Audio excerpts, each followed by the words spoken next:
இந்த ஆலோவேரா ஜெல்ல வச்சு ஒரு ஃபேஸ் கிரீம் செஞ்சு காட்டுறப்பா. வாங்க எப்படி செய்யலாம்னு பார்ப்போம். அம்மா நான் சேல் பண்றேன், வாட்ஸ்அப் நம்பர் தரேன், மெசேஜ் பண்ணி ஆர்டர் பண்ணிக்கோங்க. இது பிளெயின் ஆலோவேரா ஜெல்லு. இதை நம்ம ஒரு பாத்திரத்தில் போட்டுக்குருவோம். இவியான் டேப்லெட் வாங்கியிருக்கேன். இதுவுமே நம்ம ஸ்கின்னுக்கு நல்லா ஷைனிங் கொடுக்கும், நல்லா க்ளோ கொடுக்கும். ஆலோவேரா ஜெல்லுப்பா மொத்தம் நான் 5 பாட்டில் போட்டிருக்கேன். இப்போ ஒரு பாட்டிலுக்கு 2 இவியான் எடுத்துக்குருவோம். அதனால இதை ஓப்பன் பண்ணி இதை கட் பண்ணி போட்டுக்குருவோம் ஜெல்லை. இவியான் டேப்லெட்டை 10 பீஸ் நம்ம ஓப்பன் பண்ணி ஊற்றியாச்சு. இது ஆலிவ் ஆயில். இப்போ ஆலிவ் ஆயில் 50 மில்லி எடுத்திருக்கேன். இப்போ olive oil ஊற்றிக்கிருவோம்.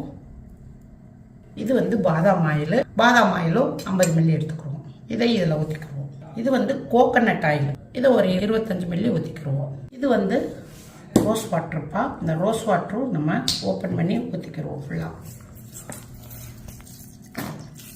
250 milli rose water ஊற்றிருக்கோம். நல்லா மிக்ஸ் பண்ணிக்கிடுவோம். இப்போ எல்லாத்தையும் நல்லா மிக்ஸ் பண்ணி